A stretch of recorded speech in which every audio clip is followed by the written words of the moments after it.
आज की वीडियो में इंशाल्लाह आप लोगों को मदीना पाक में मस्जिद नबवी के करीब सस्ती खजूर मार्केट विजिट करवाएंगे और जो इसकी प्राइस है वो भी इंशाल्लाह आप लोगों के साथ शेयर करें। बाहर आर्टिफिशियल के लिए लगाई होती हैं, बाकी जो सामान देते हैं वो इन डब्बों से देते हैं। इनके अंदर ताज़ा खजूर होती है।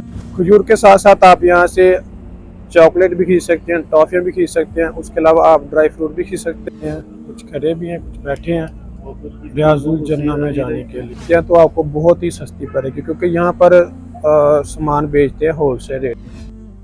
चॉकलेटें होती हैं ऐसे डब्बों में आर्टिफिशियल पैकिंग। माशाल्लाह से देखें, इसकी माशाल्लाह से खजूर देखें कितनी प्यारी है। ये इसके ऊपर तिल लगे हुए हैं और इसके अंदर बादाम होता है।